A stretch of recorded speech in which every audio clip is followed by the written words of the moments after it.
All right. Well, our final presenter is Dr. Andrew Tait. Right? And he's going to talk to us on multiple sclerosis, and he's just almost. And he's finished his Ph.D. from University of British Columbia, and he has some fascinating findings, and it's great to have a primary research scientist here. And we look forward to his talk, and he's compressed it a little bit. But without further ado, ladies and gentlemen, Dr. Andrew Tait. Thank you very much. Hello, everyone. Thank you for sticking around. I know that I'm probably the only thing between most of you and the rest of your vacation from Boucher, so try to keep this under 45 minutes. As Dr. Hervé mentioned, I am a PhD, so I must give you a disclaimer. I'm not any sort of licensed healthcare practitioner. I'm not an ND, so just take what I say with a grain of salt, just to keep it entertaining for late this Saturday afternoon. So you've heard a lot today about the human brain. Lots of different treatment regimes on restoring the normal functioning of the brain so that people who suffer from the diseases you heard about earlier could return to a sense of normalcy and gain their health back. Now, take a look inside a window of the brain. It's a network, almost like a power grid, where there are 10 trillion synaptic electrochemical reactions happening per second. And you think about extrapolating that number by the number of biochemical reactions that have to be carried out in a spatiotemporal manner so that nerve transmissions go from head to toe, and you can basically live, eat, walk around, smell, do a bunch of other things that are important for your well-being. Here's a cartoon diagram of basically what happens in multiple sclerosis. On the left-hand side, you see a diagram of healthy myelin. Myelin is important for ensheathing the axon of the nerve fiber. It's like a scroll-like, jelly-like arrangement. And in MS, you have a breakdown of that myelin sheath. Myelin is important for enabling efficient, fast nerve conduction at 100 meters per second. Without myelin, it goes down by a factor of approximately 100-fold. In multiple sclerosis, myelin sheath breaks down, spilling out a lot of immunogenic proteins, triggering a cascade of cytokines, and further degradation and destruction. And it's like stripping away the insulation of an electrical wire.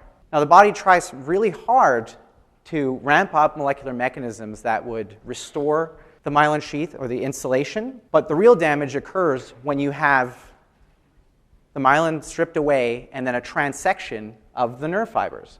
So that is even more difficult to repair once you have breakage of the axon. The gold standard of a multiple sclerosis diagnosis is MRI. So you might have a bunch of different cognitive, physical deficits that present itself in the clinic, but it really is these white, diffuse plaque-like regions that you could see in an MRI image. Multiple sclerosis is an enigmatic disease of the myelin, and it's relatively recent. One of the first documented cases is that of the patron saint of figure skating, Saint Ludwina of Schiedam. Reports are that she was a very skilled figure skater for her time, and she would just start falling on the ice, and eventually she couldn't skate anymore. Fast forward to the mid-19th century, Jean-Martin Charcot is considered the father of multiple sclerosis.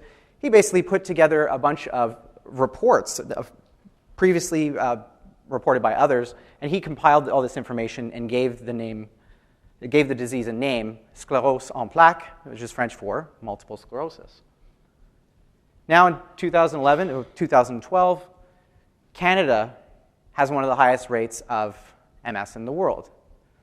So yes, ladies and gentlemen, we are in the red zone, as you see here. Canada has approximately 340 MS patients per 100,000 of the population, which puts us almost at 100,000 MS patients in Canada. Now, there are different types of MS that an MS clinician may document. There's 4 main types. There's relapse-remitting, primary progressive, secondary progressive, and progressive relapsing. I'll talk about these a little bit more in a moment. And basically, this is just a description of the route you take for the increase of physical deficits over time. But the types of symptoms you'd experience in all of these different types of MS range from just a little bit of weakness and ataxia to pain, inflammation, incontinence, sexual dysfunction, and eventually, in some cases, paraplegia and rarely, though, death, which means that for a lot of people, the majority of MS sufferers, they get diagnosed early on in life, early adulthood, in mid-20s, and MS sufferers typically live a full life in terms of time span. They, on average, only pass away only 3 years earlier than people without MS. So relapse-remitting MS, this is something that is diagnosed for 80% of MS patients. So you have bouts of disability, and these bouts of disability are followed by remission. But you see on the lower slide that the disability does increase over time.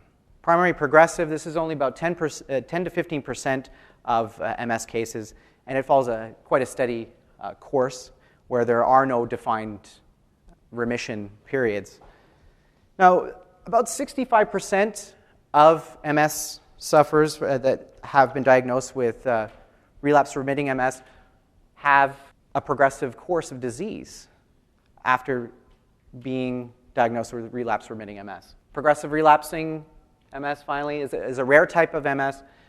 It follows a progressive course, but there are defined overlaid periods of increased disability throughout the progressive course of the disease. Now, current approved drug treatments, disease-modifying drugs in Canada include this list of 7. In the US, there's a couple more, but probably the reason why they're not approved in Canada is because their efficacy is debatable. The gold standard, I guess, for MS clinicians seems to be the interferon approach. A lot of patients report responding well to interferon treatment, and others not so much. There are some emerging new antibody treatments,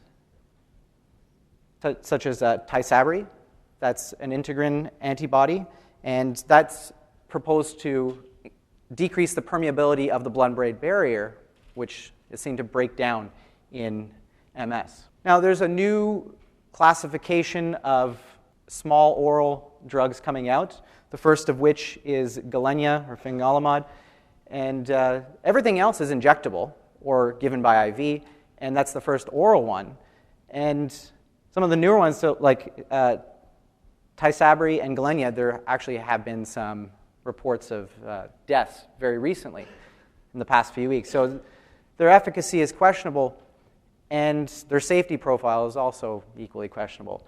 And if that isn't bad enough, the cost to the healthcare system is $20,000 to $40,000 per patient that is on one of these medications.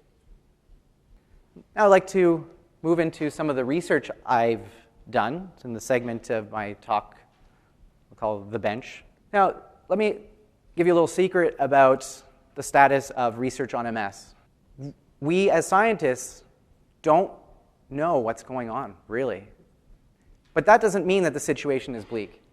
It means that there are so many different avenues for research and potential success for developing new ways of thinking about MS, followed by new ways to treat MS. Now, look at this Venn diagram as I have it.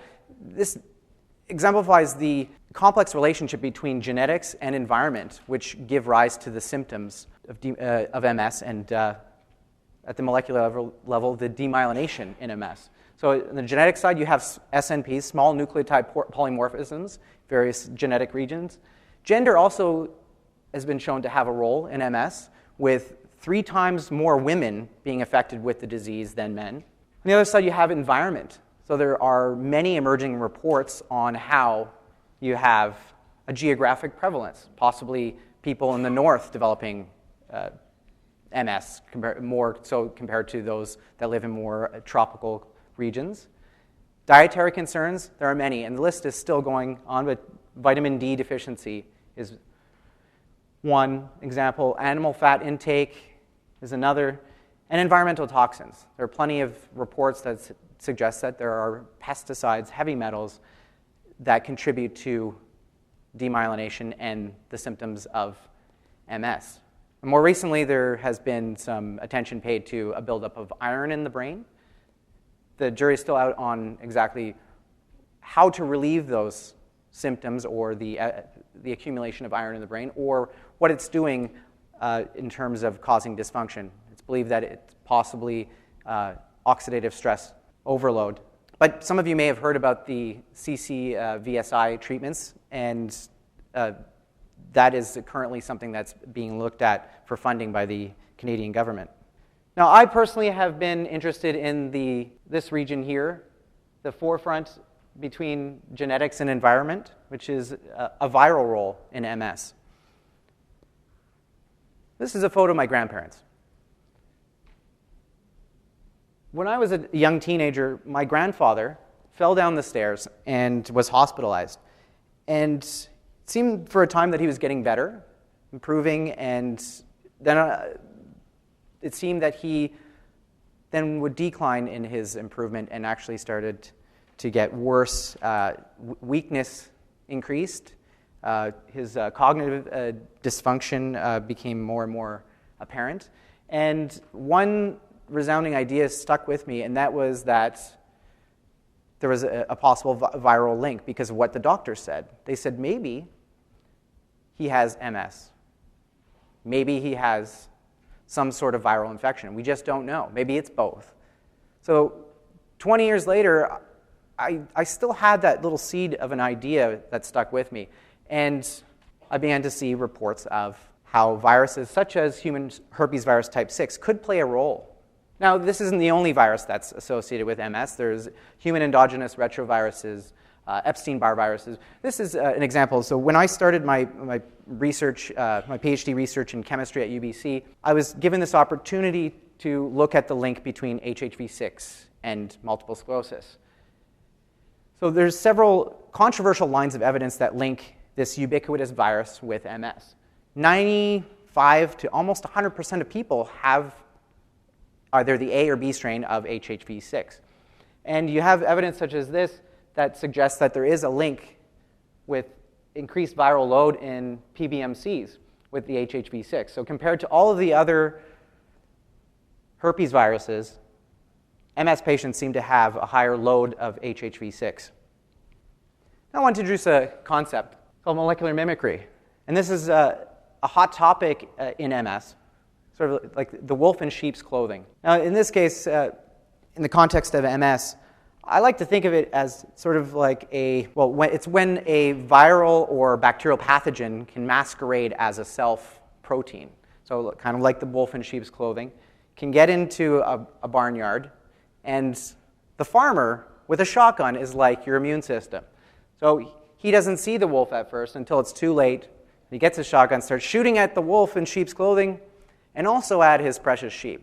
So you can see where I'm going with this, that viruses and bacteria can end up causing quite a bit of damage. Now, a specific example of molecular mimicry, hypothetical molecular mimicry in multiple sclerosis is one protein that I've studied for a few years called U24 from HHV6, and that it has an identical 7 amino acid stretch to myelin basic protein, which is a protein that's found abundantly in the brain. It's actually 40% of the protein content in myelin. Now, Tait Simon and company from Baylor University noticed that there was this sequence identity. They synthesized these small peptides corresponding to these sequences. And they found that 50% of the T cells that recognize the myelin basic protein could actually be activated by the HHV6 peptide. And then in turn, these HHV6 activated T cells could then cross-react with myelin basic protein. Very interestingly, MS patients had a significantly higher number of these cross-reactive T cells than normal patients. So I devised methods in the lab to express, purify, and isolate large quantities of full-length HHV6 U24 protein. And once I finally sorted out the ups and downs through many years of trial and error, I managed to get quite a bit of this protein, and we devised a model based on biophysical studies. And here you see it is believed to be a membrane-embedded protein. And at the N-terminus, there's the identical sequence that's shared with myelin basic protein. So it's believed that it's a 10 kilodalton membrane glycoprotein. And shortly after I found ways to isolate this protein, there was a study that came out of Berkeley from the Koskoi group, headed by Brian Sullivan as the lead author. He found that expression within T cells of the U24 protein could actually cause an immunosuppressant effect in T cells. And it's presumed that this is a mechanism by the virus to remain stealthy and not trigger mass activation of the immune system, and that the virus can go about being relatively undetected. I was really interested, though, on following up the link between U24 protein and myelin basic protein. So as I began reading, I found out that myelin basic protein is very interesting in the sense that it seems to perform many different integral roles in keeping the myelin sheath stable. Here's a cartoon diagram of myelin basic protein as it's supposed to exist between the leaflets of the myelin sheath, the lipid bilayers. And in green, right there at the left, you see the sequence that's shared with U24 protein. Now, when I started my research, I just moved here from Montreal, and I did notice that this looked a lot like something I had just seen. Vancouver Canucks logo. Any Habs fans out there? No? Maybe a few? There's one. So yeah, I did realize it looked a little like that too. So this study came out in 1997, and George Heraus, who was the external examiner on my thesis defense, said that, you should probably stop using that diagram. Not that it's inaccurate. It's just that it supposes that myelin basic protein is a rigid, strong structure. And in reality, while it still interacts with two leaflets of the lipid bilayers of the myelin sheath, it's supposed to be seen more as a floppy sort of, not very structured, sort of protein. But so maybe that's not good for a hockey team. It's actually pretty good in the sense that you have a very versatile protein carrying out many different processes within the myelin sheath. So it interacts with a whole cascade of cytoskeletal components, microtubules, actin, kinases, calmodulin, and the list is still growing on the complex network of proteins that need to be interacted with for efficient myelination processes. So it's really a dynamic protein that isn't just statically holding together the membrane leaflets like Velcro. It's actually helping to build up in a dynamic process. So you have here what's believed to be the process, a cartoon diagram of the process of myelination. So what you don't see here, probably should be further on the left, is an oligodendrocyte precursor cell, which is kind of shapeless and round. And then there are some molecular triggers that initiate process extension. Once these finger-like projections reach out and contact a naked axon, start to wrap around, and then on the right, you see there's efficient myelination, many, many times wrapping around the axons to form mature myelin. How does myelin basic protein do this? Well, it's like I said, it's not very static, and there's also lots of different forms and versions of myelin basic protein.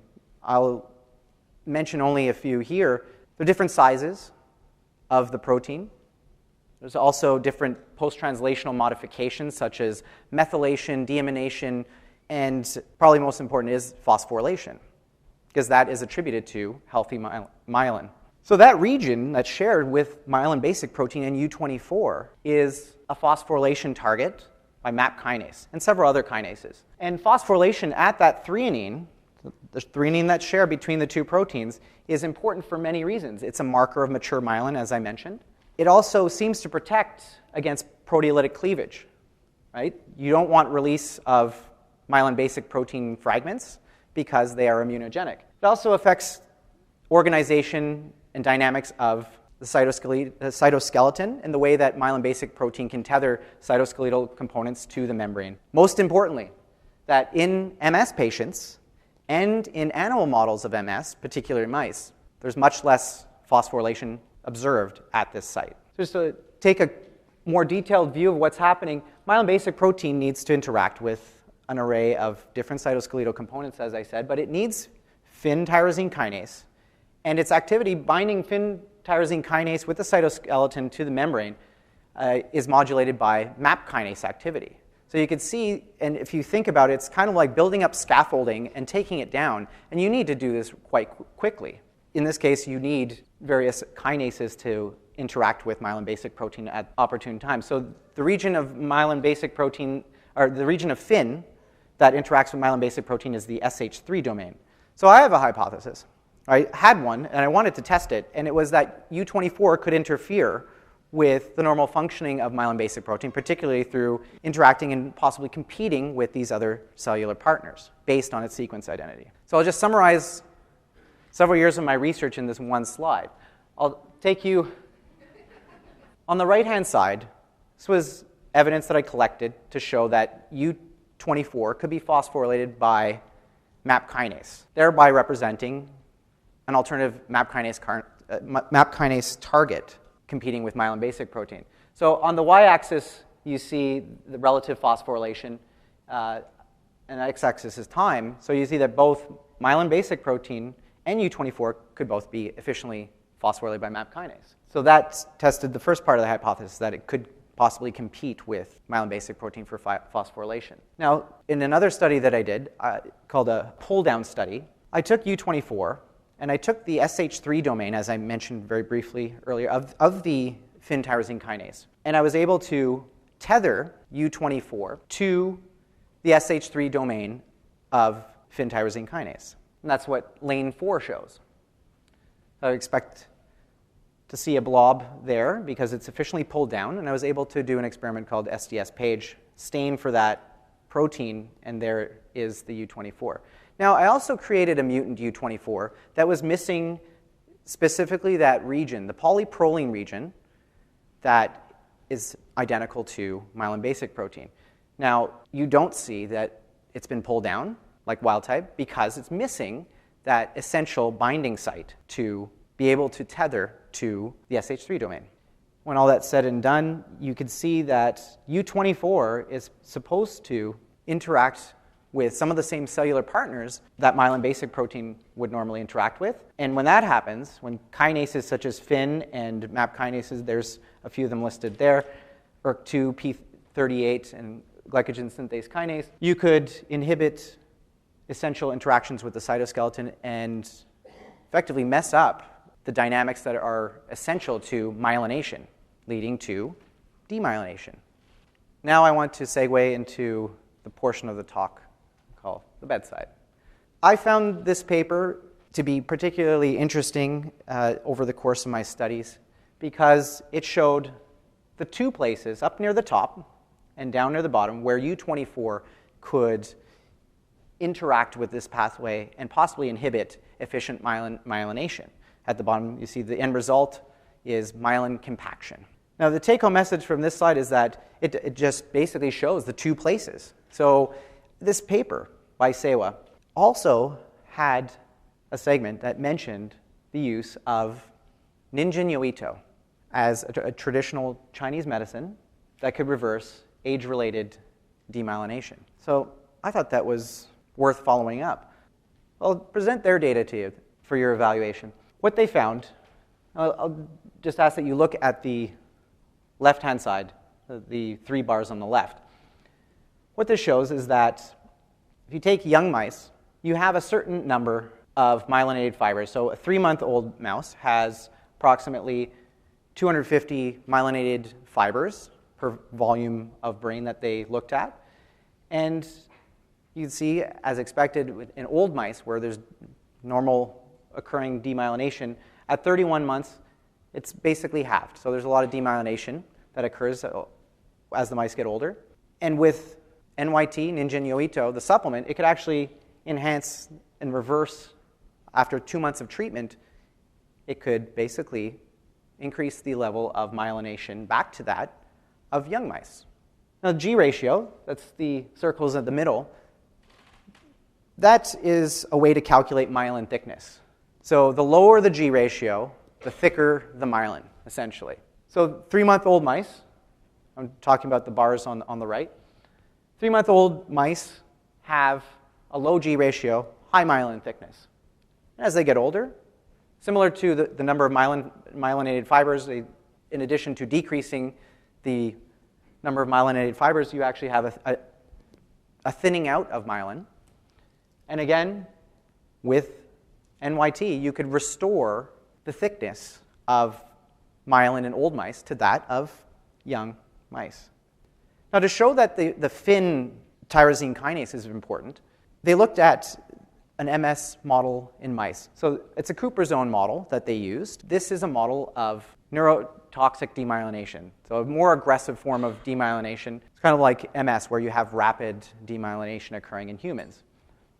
Now, if you take a look, you see that when you have just the black bars, which is the wild-type normal mice, if you feed them Cooperzone, they experience demyelination, and the number of myelinated fibers goes down as a function of time, and also when they have Cooperzone treatment. So Cooperzone, after 5 weeks, effectively seriously demyelinates and causes the number of myelinated fibers to go down. As you'd expect with NYT, Ninja-Yo-Ito, it can actually actively stimulate the Fyn pathway to remyelinate the number of fibers. And double knockout mice, you can see that there is basically no change across the board. So they have a lower number of myelinated fibers from the outset, but there's effectively no change once you add Cooperzone to their diet.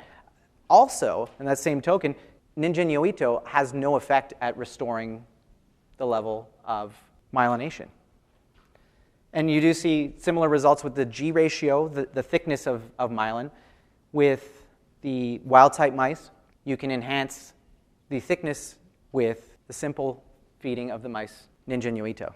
So taken together, this shows that the Fyn pathway, as I demonstrated earlier, that could be blocked by U24, is effectively reversed, or stimulated rather, when you give the mice Ninja-Yo-Itos. But this is a mouse model. This isn't people.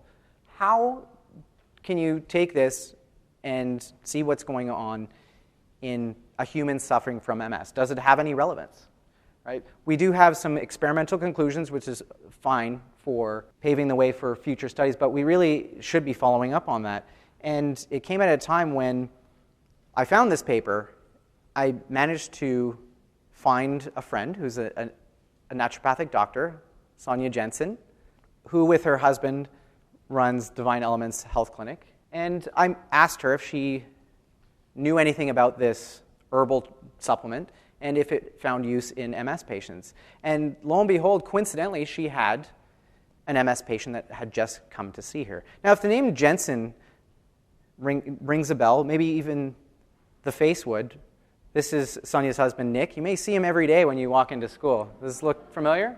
There he is, posing for a photo. So we had this opportunity to see if it worked with this patient's treatment regime, if the Ninja-Yo-Ito could stimulate remyelination and perhaps reverse his MS symptomology. So he showed up at the office in 2010, summer of 2010, and he had a history of viruses leading to shingles, also Bell's palsy. And he had paralysis in his left side, noticed difficulty typing and then driving. And his initial CT scan was inconclusive. It looked like he might have had a stroke. And when he finally came into the Divine Elements Clinic, he was in remission, but he still had a lot of pain and weakness, but he was 90% better. And as I said, MRI is the gold standard for conclusively diagnosing MS. And yes, when he had his MRI done, it did show diffuse white regions. And this isn't as pronounced as the MRI that I showed earlier, because this is early stage MS, but nevertheless, you do see the white diffuse plaques there. So we started him on a treatment plan, and it's a recurring theme today for a lot of these things that you'll see up there, where when everybody's talking about the brain and how important it is to stimulate the mechanisms of repair for recovery. And we'll just start with week 2 of when he came into the office. Physical tests were performed, and he showed signs of adrenal fatigue. So prescribed omega-3s contained in fish oil, vitamin D, and there has been quite a few reports to suggest that there is a relationship with vitamin D deficiency and MS, but then again, there's probably a lot of other diseases that are correlating to vitamin D deficiency. And because MS is viewed as an inflammatory disorder, he was instructed to stay away from pro-inflammatory dietary components. And week 3, he was given several vitamin supplements, Myers cocktail by IV, B12, folic acid, B6, alpha-lipoic acid, greens. I'm going to get back to the importance of greens in a moment. A herb tincture, and finally, Ren Shen Yang Ying Tang, which is basically the same as Ninja Nyoito. I compared the two profiles, and it seems that there's just a few extra herbs. And week 4, there was switching of the herb tincture. And here's what's in Ren Shen Yang Ying Tang. Basically, like I said, the same as Ninja Nyoito. The question I had was, well, if this does work in mice and maybe humans, is it working synergistically, or is there one component that's responsible for triggering remyelination? That question couldn't be answered just yet. So following his treatment, he was given probiotics, and blood work was performed to suggest that he had leaky gut. He had significant sensitivity to several different foods. And after 6 weeks with exercise, as we all know is important, he noticed that he could finally lift more weight at the gym, and his weakness was gone. So more than a year later, he's since discontinued his visits, and he is still without relapses. And we're hoping he will consider getting an MRI so we can see if there's any reduction in plaque region or diminishing of appearance of new plaques, but we're still waiting for that. Who here has seen this TED Talk? Let's see hands.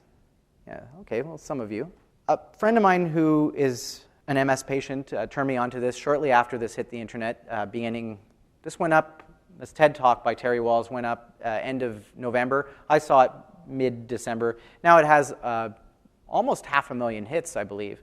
And she's a very interesting lady who cured her symptoms of relapse-remitting MS strictly through diet. So she was turned off of the current drug regime that she was offered. She tried several different things, including interferons. And then she began reading the literature, as you know, and found that diet could possibly play a role. So supplementing a lot of the things, almost essentially identically what has been talked about earlier, the components of diet that are important. And especially also through eating a lot of greens, she was able to reverse her symptoms of MS. And her idea was that there was a mitochondrial dysfunction, and that by eating properly, or eating nutrients that are typically missing or not meeting the RDIs in the American diet, she could boost that nutrient intake and basically reverse her symptoms. And the Swank diet was something that came about earlier. Roy Swank, for years, has been promoting healthy eating and restricting certain things in the diet. I believe his modality was to avoid animal fat, so completely eliminate pork. And knowing two people now on the Swank diet, they have actually found benefit from following strictly the guidelines that are laid out in the Swank diet. It's very strict, and a few weeks ago I actually had a chat with Dr. Walls about where she was going for her research, and it turns out that she has a clinical trial where she's combining nutrition, supplementation, electromuscular stimulation, self-massage, and meditation in a clinical setting to show that even people with advanced cases of MS could reverse their symptoms. Sugar beets. Does anyone know what sugar beets are? Well, 30% of the world's sugar comes from sugar beets. Right? Sugar beets came about in popularity when there was a blockade of Napoleon, so preventing sugar from flowing into that part of the world, from that part of the world. And they're hardy, they grow in colder climates. And there is an interesting hypothesis, and I have to stress that this is just a hypothesis at this point, but there does seem to be in certain regions where sugar beet production takes place, the correlation of MS in those regions goes way beyond that of being in higher latitudes. And Alberta is one of the highest sugar beet production areas in Canada, and we do see that Alberta is and has the highest MS incidence. This ties everything together with what I was saying about U24 competing with myelin basic protein. It's now emerging that the polyproline region, that region that's shared with between U24 and myelin basic protein, is very essential to mediating a lot of different cellular signaling reactions that, as I said, could bring about interactions with kinases and cytoskeletal components. There's a plant amino acid that's actually a defense toxin called azetidine 2-carboxylic acid. It's a homologue or a mimic of proline. And proline is important because it finds its place in that polyproline region of myelin basic protein. George Heraus showed in one of his most recent publications that you could actually trick E. coli into taking up azetidine 2-carboxylic acid into that region of polyproline, into that polyproline region of myelin basic protein, and using structural simulations, it would cause protein misfolding.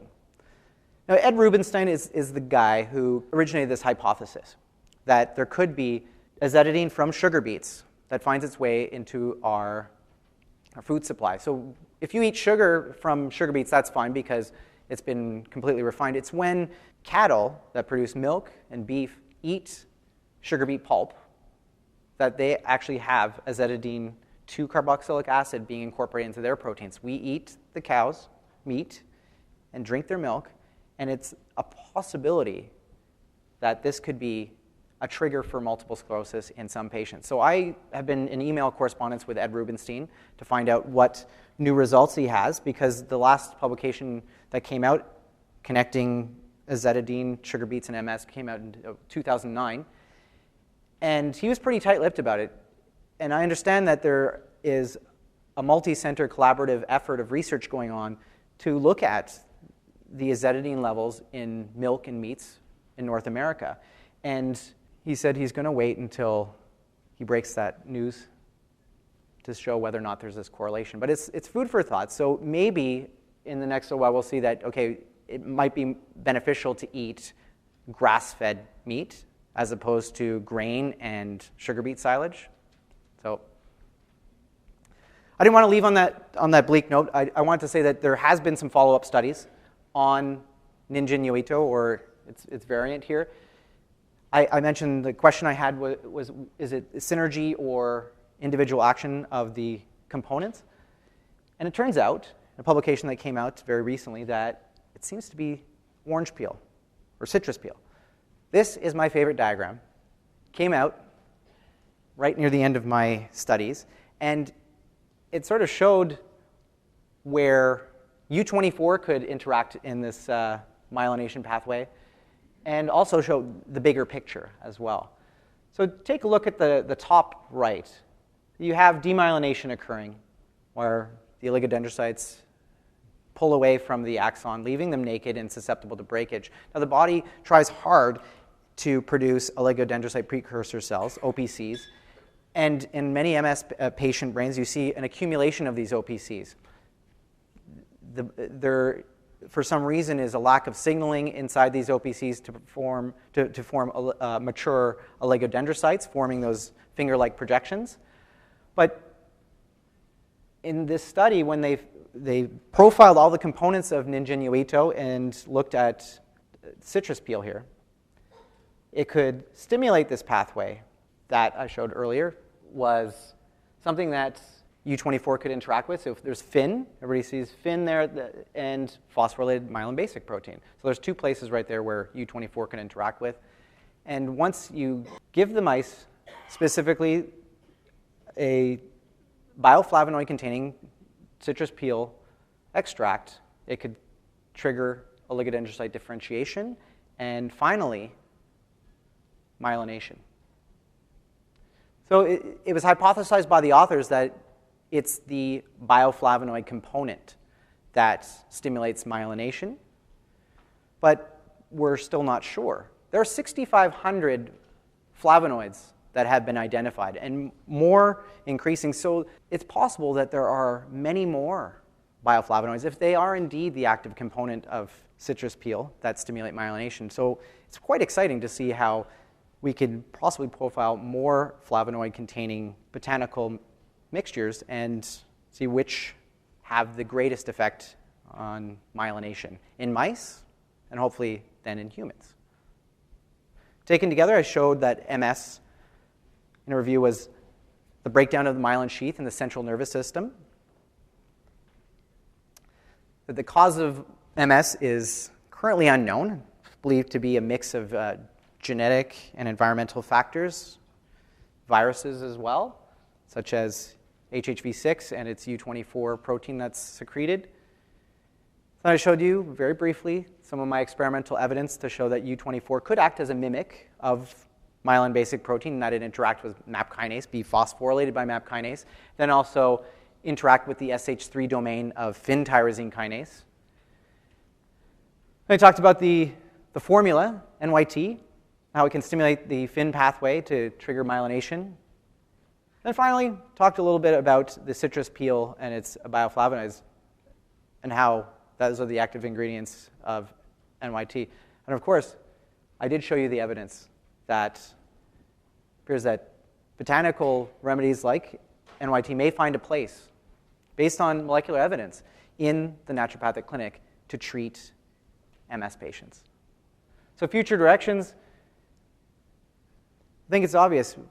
Going back to the lab bench, we can study these pathways in mouse models and also in biochemical assays to see which mixtures of botanical components could stimulate the fin pathway, leading to efficient myelination. And it's important to translate that to human patients, right? There's so many reports in popular media of the next greatest spice or drug that works in mice, and then you never hear about it again because it only works in mice. It's important that we can see if these things work in humans, and especially because a lot of these botanical mixtures have a very defined safety profile. I leave the task to you to experiment with some of these things in the clinic setting. So I'd like to acknowledge some folks that helped me along the way and got me up here. And I think it's about time. Yeah, all right, done.